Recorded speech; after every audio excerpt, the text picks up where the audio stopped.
Hi, everyone, and thank you for joining us here today from all over the world.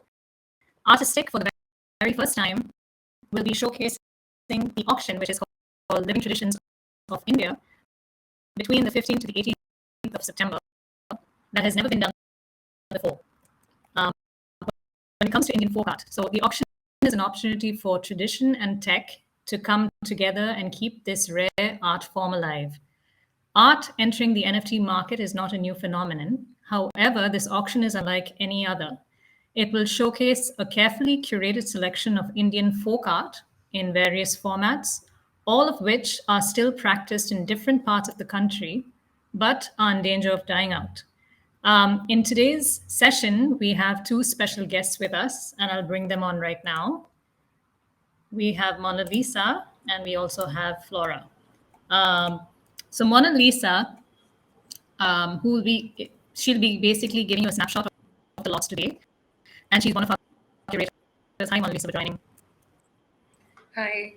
And she has been in this field for the past 11 years, working in art curation, research, and collection management, both with art institutions, private collections, and private art galleries. And she's presently working on blockchain powered ecosystems. Our second special guest is Flora. Hi, Flora. Nice to see you on here. She is an art curator based in Singapore, and she specialized in contemporary art. And in the past 10 years, she has accumulated expertise both on primary and the secondary art market in Europe. And what she'll be doing is taking you through the steps on how to auction for these special lots. Also, just to let you guys know, and the people who are watching here today, is if you have any questions, please send it over via chat and we will get back to you. So, again, if you have any questions, please put that on the chat and we'll let you know. We'll get back to you. Yeah, so we can begin. Mona Lisa, if you want to take the stage, then we'll put you on right now. Sure. Thank you, Vinita. Hi, good evening, everyone. Thank you so much for joining in this evening. Before I take you through each and every lot individually, I just wanted to briefly tell you about a little more on the background of this auction. What all is happening, why we have chosen particular artworks, and who are the artists that we are bringing in for the first time. So, in this auction, we bring you 15 masterpieces by 13 iconic artists who currently continue to shape contemporary folk art. So, in this auction, we also offer you a peek into the history of Indian painting that remains a little uncharted, if one could say. These artworks are derived from centuries old painting traditions such as Rogan, Phad, Cheryal, Gond, Varli, Bhil, Madhubani, Matani Pachedi, Patachitra, Pichwai, and contemporary rendition of Kerala mural tradition. As remnants of a shared socio-cultural heritage, these artistic traditions have stood the test of time as they remain tangibly and intangibly tied to the rich and vibrant tapestry of Indian art. Featuring in this auction, we have some of the most well renowned names, such as Abdul Ghafoor Khatri, who's a Padma Shri winner, the fourth civilian honor, and a national award winner as well. Then there is Kalyan Joshi, another national awardee and an iconic painter. Dhanalakota Vaikuntham of the Cheryal tradition. Then there is P.K. Sadanandan, we all know him. There is Sanjay Chatara. There is Dinesh Soni. There is Rajesh Chaityavangar. There is Venkat Raman Singh Sham, Saroj Singh Sham, Sher Singh Bhabor, Mahalakshmi, Amrita Das, and Keshav Pradhan. Now, moving on to the lots.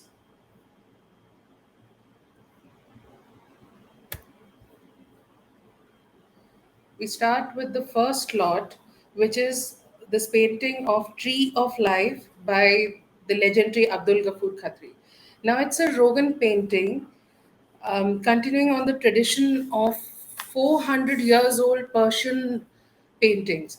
So, if you'll see here, the main motif is a tree of life. Now, tree of life is an important element of Islamic art. And what we have here is Abdul Ghafoor Khatri giving his own rendition, giving his own if you could say, his own visual feel to the tree of life. So this is his very own interpretation of the tree of life. And what is very interesting here is it's a juxtaposition of contemporary versus the old. So the 400-year-old Rogan art meets a contemporary denim cloth. So the painting is rendered on a denim cloth. The blue on the back is a denim cloth. Again, a very rare kind of a work. And interestingly, it was Abdul Ghaffur Khatri's work, which was gifted by the Prime Minister to the then President of America, President Barack Obama, the late Japanese Prime Minister Shinzo Abe. So imagine owning something by an artist whose works are now in the collection of President Barack Obama and Shinzo Abe. So an amazingly intricate work and quintessential Abdul Ghaffur Khatri painting. So, interestingly, in Rogan painting, the brush never even touches the cloth surface. So, all this minutely detailed work is nothing short of magic. Moving to the next lot, we have here is a beautiful Bhat painting by none other than Kalyan Joshi. When it comes to the Bhat tradition, we have nobody who's as exalted or of the stature of Kalyan Joshi. So Kalyan Joshi is the son of Padma winner Srilalji Joshi, and amazingly, what Kalyan Joshi has done, he has transformed this art form, which dates back to almost 14th century at the during the time of this mythical Rathor hero called Pabuji. So he has completely transformed it, and he has made it more, I could say, accessible. So the Bhat paintings are basically these large scroll paintings that are carried over by these nomadic priests or balladeers called bhopas. So there's this folk deity called Babuji. He's a 14th century Rathor hero, and his mythical exploits and everything, they are all depicted in that cloth. And the priests, the bhopas and bhopis, they sing the praise of Babuji while these paintings are displayed, and people see it's like a live theater. So from that large screen kind of a cloth to this slightly miniaturized version of Babuji Ki Phad. So it's nothing short of a marvel. So you see different registers of the Rathor hero being depicted. He's been there is his entire retinue. He's coming back victorious from a battle. So all sorts of scenes happening, and an amazing kind of a Phad painting by none other than the award winning Kalyan Joshi. Moving to the third lot, now we move slightly back towards history.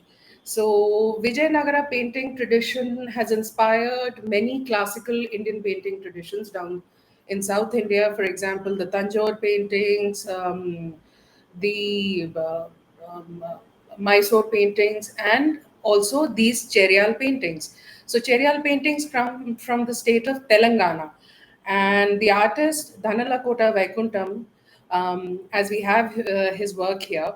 So he is the only last remaining Cheryal painter. He and his family have strived hard. They've been struggling to keep this painting tradition alive in the Deccan part of India. So this painting tradition is inspired from the Vijayanagara painting tradition. As you all would know, the Vijayanagara painting now exists only in one part, in only in one temple, that is the Virupaksha temple in Hampi. We don't have any more Vijayanagara paintings. But we have these amazing art forms that continue to derive their inspiration from that great and glorious tradition. So, what we have here is a beautiful, ancient, idyllic kind of a village scene. You have three registers again, because this is what is unique about folk art. There is so much to say, there is so many stories, there are so many folk tales to say, but you're always limited by the space, and yet you have to convey the most information, most of the stories. So what would artists do? They would create such registers like we see here, beautifully done. It's a beautiful village. There are women who are playing chaucer, there are women who are on the swings, they are also doing household work, and then there are men who are engaging in shastrat or logical arguments, as you can see. beautiful use of color red, which is very, very unique and very common to Cherial painting. So the background is always red, and it's a beautiful kind of a work by none other than Danla Kota Vaikunta. Moving to the next lot, now we enter into the domain of tribal art. So the first three lot belong to folk art. Now we have an example of a beautiful Gond painting by none other than the very famous Venkatraman Singh Sham. He remains one of the front runners or pallbearers of the Gond art. You know, the man continued after his legendary uncle Jangar Singh Sham, and but he sort of reinvented, if you can say so, and he brought his own uniqueness to this tradition of gold painting. So, with tribal art, there's one thing common that the surroundings, nature, you know, whatever the artist engages in personally comes in a lot. So you will see a lot of trees. There is a lot of reference to local gods and goddesses. There are a lot of animals. There are a lot of trees. There is everything that makes up that surround the artist's surrounding. So, but most importantly, tribal art is also very individualistic. It is totally different from one artist to another. Like here, we have this beautiful painting of a mythical god called Bagdev, or the tiger god. So here we have this composite or a hybrid kind of a god, where the body, it's a shared body between a tiger and a wild boar. So it's an amazing painting. Look at the strokes and everything. Obviously it's stylized. The face of the tiger is more, it has more how could I say, vegetal motifs, while you know the body tapers when it moves towards the boar. There is also a lamp placed on the body of the deity, which makes it divine. And it's a very different kind of a rendition, very, very unique to what we see the genius of Venkatraman Singh Sham in this work. It's a beautifully simple work, but yet very, very detailed. The next lot is also a gold painting by Saroj Singh Sham. Now, Saroj Singh Sham, as we all know, she is the wife of Venkatraman Singh Sham, but a brilliant gold artist in her own right. So, her iconography is very different to what we see in other paintings, in other gold paintings, because she has, if we could say, she has invented her own. Elements that she brings in with every each and every piece of her work, like what we see here. So the gold painting we saw back there by Venkatraman Singh Sham, and what we are seeing here by Saroj Singh Sham, two very different works. Yes, they are both inspired by nature. One, they both have fantastic elements, but one was of a deity, of an animal deity, but now here we have trees and birds. So as you see, the trunk of the tree is made up by two intertwined serpents.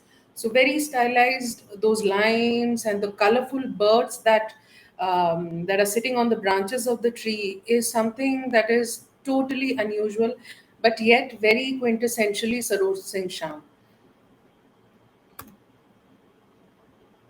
Next, we move to a Worli painting. Now, Worli painting is also a form of tribal art. It comes from the Worli tribe of Maharashtra, and till now we've been seeing very colorful palettes, lots of colors, multicolored. But here, the prominence, you'll see it's brown and white. All there that is there to see is brown and white, which is what makes Worli art so unique. So there's an ample use of cow dung. Now artists have started using white poster colors. Earlier they used to use lime paste. So this is all brown and white. But what makes this painting unique is, firstly, it's a Rajesh Chaityavangar painting. Again, a very important artist of the Worli tradition. The man is used to work on larger canvases on larger surface. So he has done murals at the Mumbai International Airport. He has worked at the Tata Memorial Cancer Hospital. So the man is used to work in larger canvases. So So when faced with such a smaller canvas from a wall to this, so what he did was he made this intricate, very, very detailed, very tight and very packed kind of a composition. Very unique to Worli art again. Worli art is a lot more spaced out. It is not this intricate, but here we have this mythical episode of Ganga entering the locks of Shiva, Lord Shiva, and Parvati watches the entire scene. So Ganga enters the locks of Shiva, and then she flows down to the earth. So you see this beautiful episode. There is the whole Himalayan topography in artist's own imagination. So it's lush, it's green, obviously it's a dense forest. And then when it comes down to earth, so earth is rocky. It's again a part of Himalayan topography, but it's a very, very different, very unusual kind of a Burli painting. Uh, Next is another piece of tribal art, and here we have the very talented Sher Singh Bhabor's interpretation of the banyan tree, which is why he has named his painting as Butter. Butter meaning banyan, the banyan tree. So, if you'll remember, if one recalls a banyan tree, it's a huge tree, it's a gigantic tree with those rope sort of things. Hanging from the tree, and obviously, which is what the artist has tried to show, it depicts the tree as a life-giving being. So it's not just a tree that is just there to give you shade, or it's just a tree. No, but it provides shelter to so many kinds of creatures. So except for humans, you have all sorts of, even there's a cute little elephant at the bottom. So there are birds, there are reptiles, I think there's a cat, there's a monkey, and obviously there's an elephant. So this again brings us back to this idea of how nature plays a big role in tribal art. And this beautiful Bhil painting with its characteristic dotted dots coming together, these colorful dots coming together to bring up this whole composition. It's very simple on surface, but it's very intricately layered if one must try to decipher this painting. So it's a beautiful, beautiful work, very colorful, very unusual use of color palette that we see here in this Bhil painting. The next we again enter the domain of folk painting, and we have here is Mahalakshmi's Madhubani painting of the fisherman and his son. So it's a father son duo, and they're out in the sea to fish. And if one recalls a Madhubani painting, the aesthetics of Madhubani painting, it's a very different kind of a painting. It's a very different Madhubani, if one could say. Yes, the fishes at the bottom, those three large fishes, they have those geometric patterns that are very common to Madhubani paintings. But apart from that, it's a very different use of lines and swirls. Everything, the color palette is very different. So the entire treatment of Madhubani elements and turning it into a very contemporary avatar is what Mahalakshmi relies on. She's an expert. She is a fiercely independent kind of an artist who's given Madhubani a sort of a new visual idiom, if I can say. So look at that beautiful fishing net.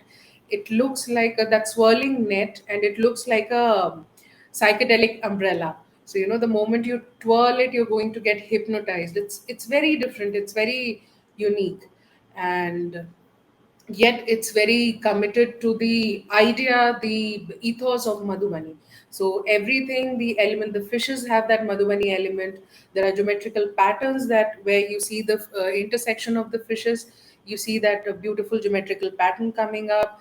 There is that bamboo or the cane basket kind of a thing to catch, to store the fish. So everything is very localized, very they've Mahalakshmi has tried to bring the elements of the region she comes from, that is the Madhubani region of Bihar, but she has given it her own interpretation, which is what makes this painting so unique. This is so different kind of a treatment for a Madhubani painting. Next up, we have another Madhubani painting where we saw slightly moving away from the tradition but bringing their own individuality. Now we have here Amrita Das, a very talented emerging Madhubani painter, a best selling author at that.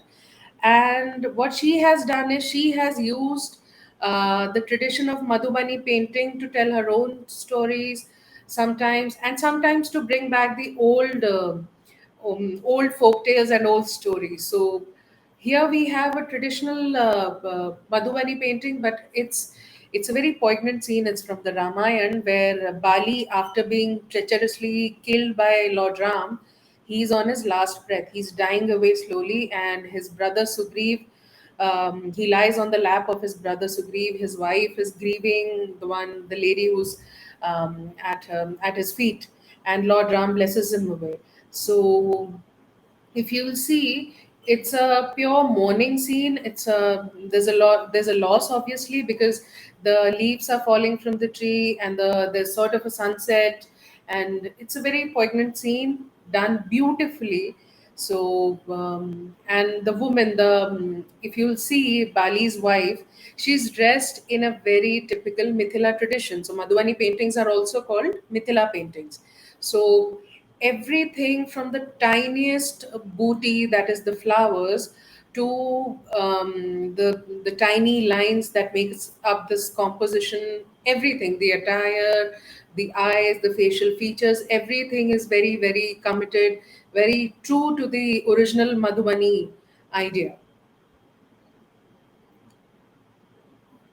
Next up, we have Matani Pachedis. We have two Matani Pachedis in this auction. So one is lot 10, the other one is lot 11.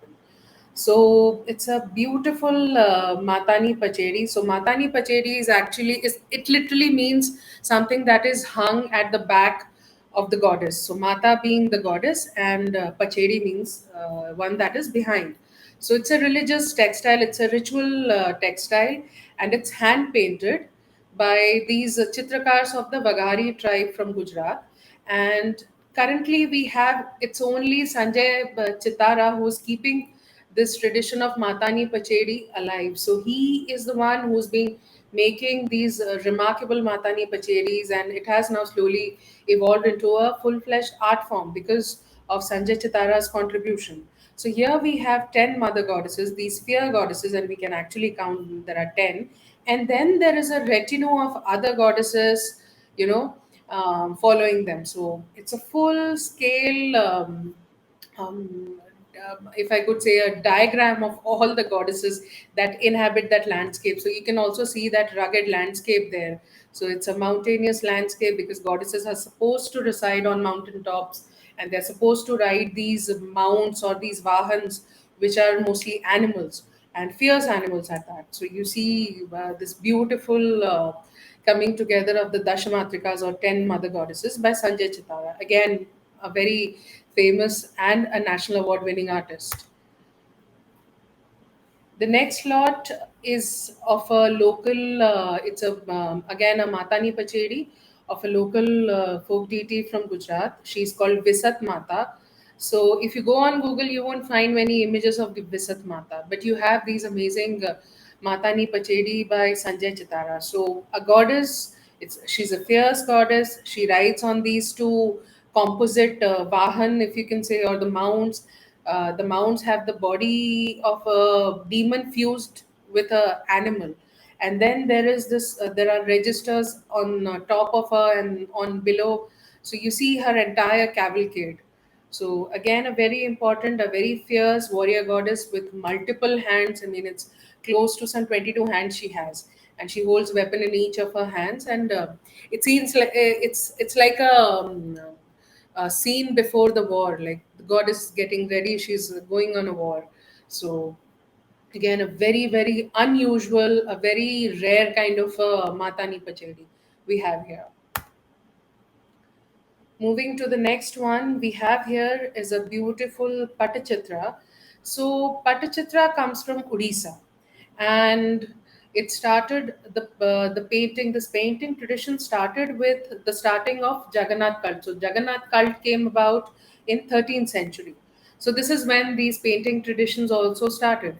And Patachitra is basically nothing. It's a chitra or a painting made on layers of cotton cloths pasted together. So those cotton cloths are called pata, and the chitra is the painting. And it is the painting of Lord Jagannath, the deity that we see here. The one I'm sure people are aware of who Jagannath is, but just for for everyone's understanding, it's the black faced god, the god who has a black face. Then at the center is his sister Subhadra, and on the other corner is Balbhadra with the white face. So Jagannath is said to be he's dark skinned. So he's the supreme deity of all over Odisha. He's a Vaishnav deity. He's a cult icon. His temple is huge. His cult still retains a sort of mad kind of a following. It's a huge following, and he's said to be a living god. So this painting tradition is entirely dedicated to this one deity. So what is unique about Keshav's art is he has retained that flavor, he has retained that tradition of Patachitra making in his art. He still follows those old tradition, the way Patachitras used to be created originally. He hasn't made any contemporary, interventions, or he hasn't tweaked it in any way. So he remains very committed to the original tradition, if I can say so. So here we have the god, and on the border you can see there are 25 shringars. Shringars meaning adornments. The god is dressed. So this 25 shringar happens in one single day. So the god is bathed, he's changed, he's dressed in a certain fashion, and then he's fed. So this whole cycle goes for 25 times. He wakes up in the morning till he goes to sleep in the night. So 25 times he's changed. He changes into different kind of costumes, or anything. If it's an auspicious day, he'll change it to something. So like that. So here we have all those 25 shringars all coming together in one Patachitra painting. Next is P.K. Sadanandan's beautiful work called Hanuman with Sita. Now, P.K. Sadanandan needs no introduction. He remains one of the most important contemporary Indian artists who has sort of, juxtaposed an old tradition with new medium. So the artist P.K. Sadanandan was trained in the Gurukul system. So, he learned the art of making Kerala murals from the gurus himself, from the original teachers. So Kerala is the only state in India which has the largest number of temple murals. There are other states also; they also have temple murals, but not like Kerala. So it's a continuing tradition. It's a big tradition, but obviously now times are changing and we live in a different world altogether. So the murals are continuing to diminish, they're continuing to vanish, and which is where we have the PK Sadanandan walking in and making these beautiful works. And we see sort of a cross pollination between, if I could say, Ajanta and Kerala murals. So it's not like he's drawing everything or he's drawing all his inspiration from Kerala murals only. Yes, the colors are very much related to Kerala, the vegetation and the motifs and everything. But look at the facial features. There's a lot of Ajanta paintings also coming in. So this scene has Hanuman finally meeting Sita at the Ashok Vatika in Lanka, where she was kidnapped by Ravan and she was kept in this Vatika. Vatika meaning a garden. So it was a garden full of Ashok trees. So Hanuman finally he finds. So he's sent by Lord Ram to look for Sita, and he finds her, and he meets Sita, and he says, "What Lord Ram won't believe that I have seen you. So what should I tell him?" So she gives him her ring, the ring that Hanuman is holding in his hand, and Sita says, the moment he sees this ring, he'll know that you've met me.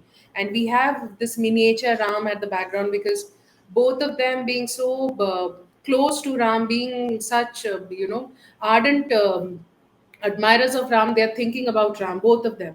So there's this mutual admiration club kind of a thing, and there is Ram coming up, and just look at the whole scene. It almost seems like that whole vegetation is either engulfing Sita and Hanuman, or they are sort of sprouting out of it. Those trees and everything, even Hanuman's crown, it has so many elements. The colors are very, very quintessentially Kerala murals, but again, the treatment is so different, and it's so, it's nothing like you'll ever find in any other work. It's only P.K. Sadanandan who can do such kind of a magic, if I can say so.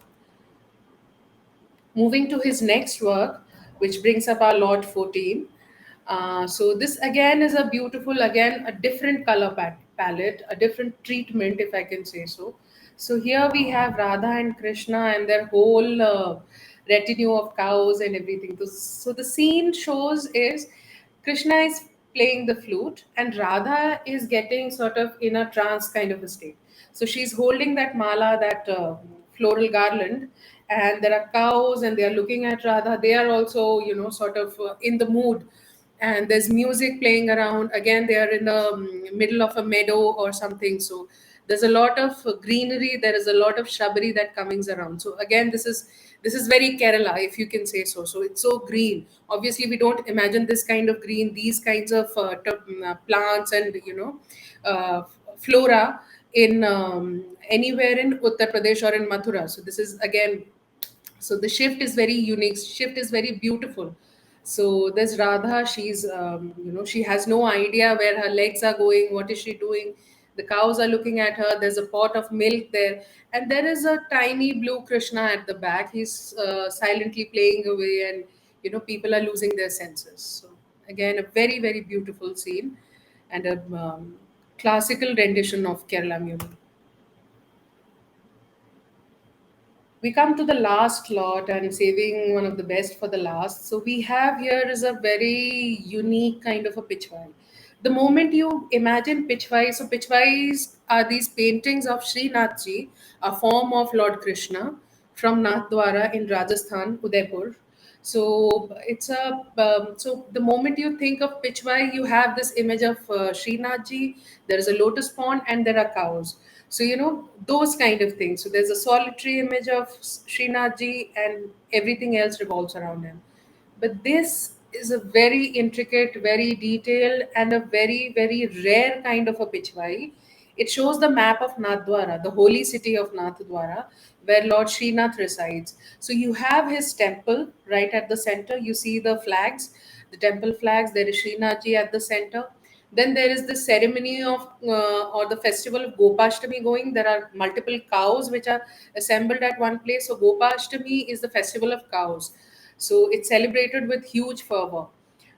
So you have that festival going on. You have this, I could say, affluent town, this temple city coming alive. Altogether, there are chhatris. It's a medieval Rajasthan coming together. So there are these Rajasthani chhatris, there are elephants, there are palaces, there are beautiful jharokhas, all sorts of. It looks like a city plan, but there's such a 3D quality to it.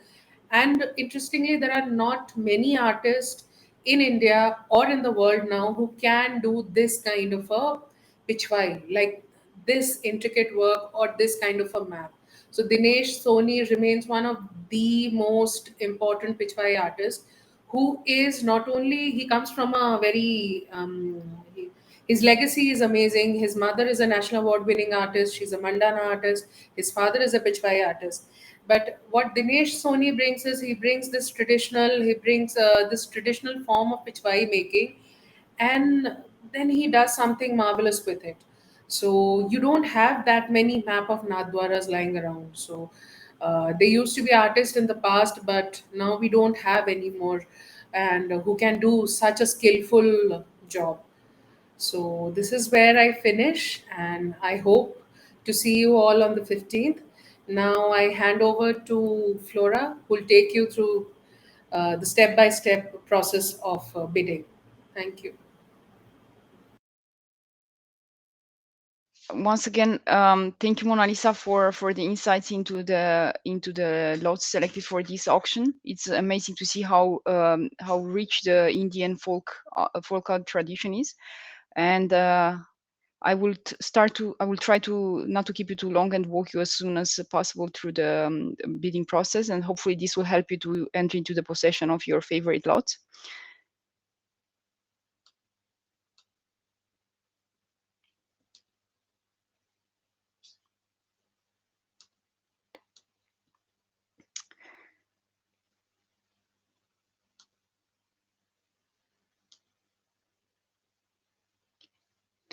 So I'm Flora Bentiger. I'm curator at Artistic. And as you already know, this auction will take place exclusively on Artistic. In order to take part in it, you will have to register to create an account if you don't have already one. The step number 2 is very important to make sure that your digital wallet is active. And as you can see in my screenshot here, you need to make sure that the green color is on your wallet. You can either choose for the option provided by Artistic, which is a digital wallet on Taurus. This is provided free of charge. Or if you already have a digital wallet, you can synchronize through the MetaMask platform. And you might wonder why this wallet is required. And this is because all artworks on Artistic are both physical and digital artworks are fully integrated with the blockchain technology, and the wallet is required to actually hold your purchased NFTs or your digital asset at the end of an auction or at the end of any transaction. We usually display the lots for previewing a couple of weeks before the auction. So as it is the case of this auction, you can already go ahead and explore the auction. You can browse the lots. You can check the artwork description. You can make your own research, which is always recommended. And as well, you can see the details about the creator and the history. You can check in this section that this information has been recorded on the blockchain and through the Polygon network. This is available on the page of each lot, just below the cover of the lot. The saved lots are available. Your favorite lots that you saved through the auction are available under saved lots in the top menu, and this is important because will help you to navigate easier during the auction, and you will as well get notification when the auction is coming to an end, and you can make sure that you will not miss your lot. And of course, you can start participating in the auction once the auction is open for bidding. You can tell this by the timer, which is available on the banner of the auction page, as well on the page of each lot. As well, the bidding buttons are enabled once the auction is open for bidding. And here I can't stress enough how important it is not to wait till last minute if you are really interested in any of the lots, because you would certainly want to avoid any kind of unpleasant surprises. So I advise you to register as soon as possible, and as soon as the auction is open, and to place your bids already. I would like to as well show you more about the right side of the page, and to walk you through the meta map here, and show you what each of these button information, what kind of significance they have. You'll see all the notifications under the bell button in the top right corner. When you place a bid, you will find there a notification which confirms the registration of your bid, as well if you are overbid by a competitor bid.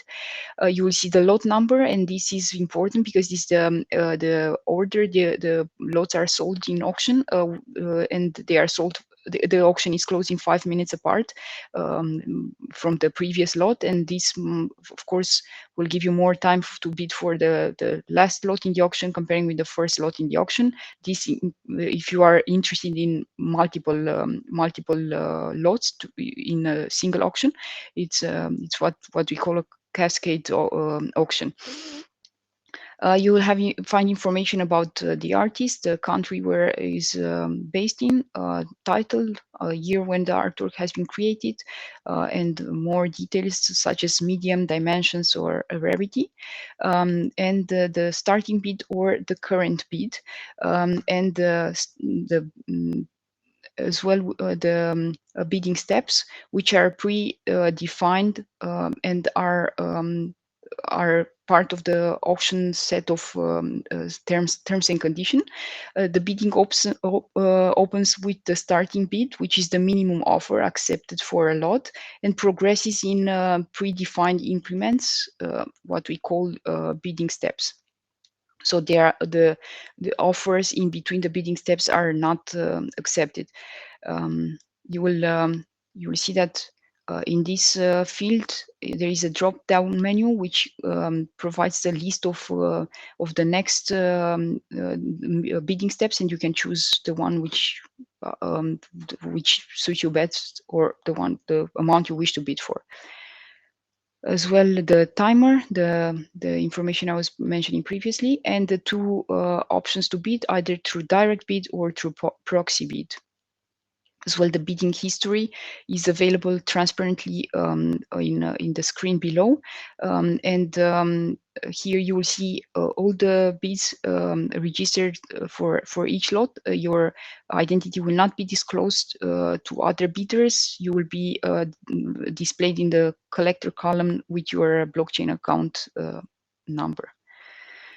There are two options to place a bid in the auction, either through direct bid or through proxy bid. And the difference between the two is that the amount you wish to offer by opting through direct bid is locked in as the current bid. So in the current example that you see on your left side of the screen, the starting bid is 750. An offer of 850 will increase the current bid to 850.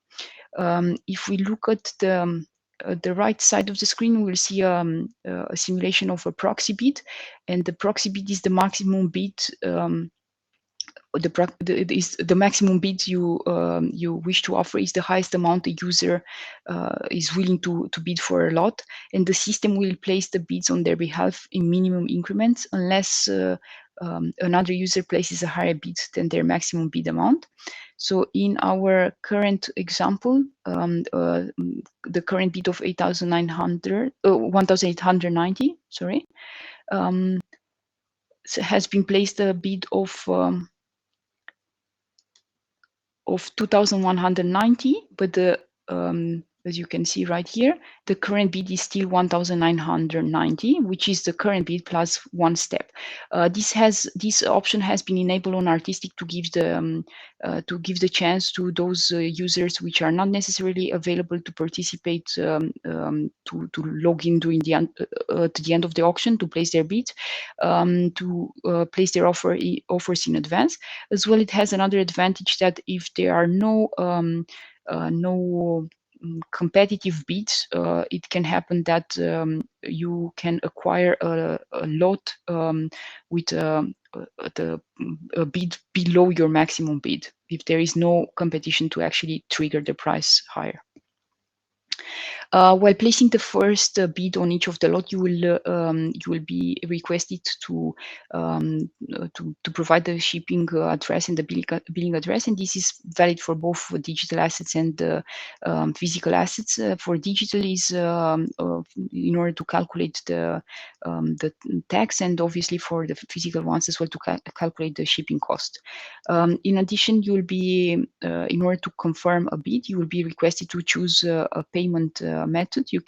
Artistic supports multiple payment methods, both fiat and crypto, and a hold will be put on your credit card. In the case of direct bid, will be the entire amount. In the case of proxy bid, it will be the current bid plus 1. This amount will be put on hold till the end of the auction and will be adjusted to your maximum, to the winning bid if you are the lucky winner, or it will be refunded in full. In the case of if you opt to pay with cryptocurrency, the reserve amount will be transferred to a third party, which in our case we work with AAA, which is a monetary authority of Singapore licensed company. The funds will be held by AAA on behalf of Artistic till the end of the auction. At the end of the auction, as I was mentioning, the bid will be the invoice will be adjusted according to the highest bid.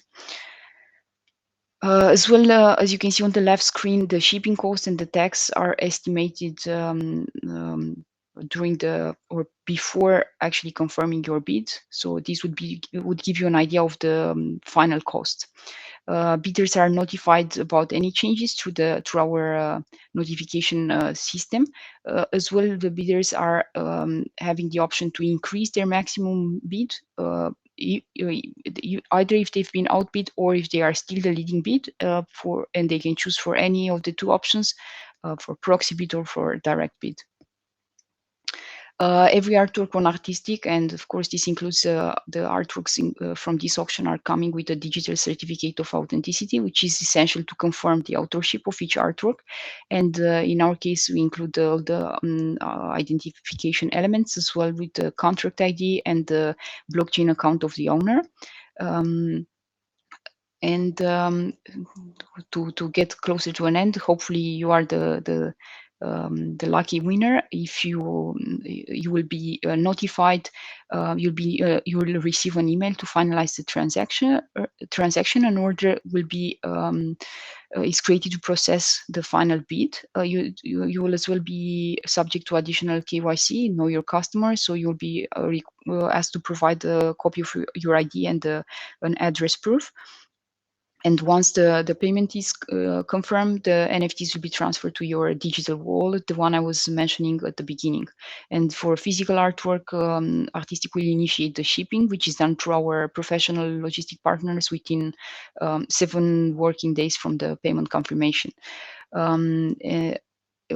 What you can do with your NFTs, of course, you can consider the digital assets as an investment. You can obviously enjoy them, or you can trade them, you can resell them and you can do this either on Artistic or on other platform, which are in the case of this auction, the phygital compatible, because it's a phygital format.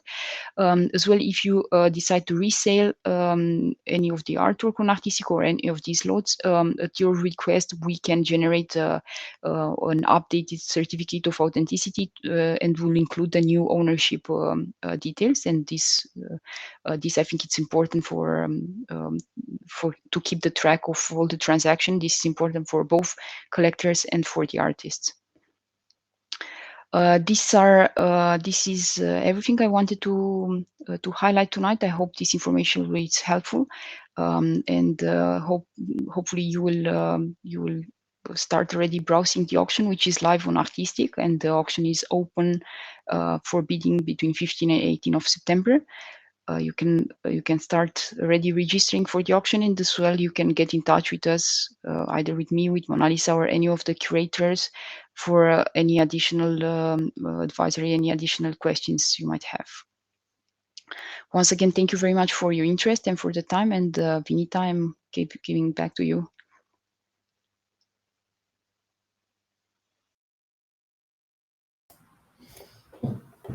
Thanks, Flora.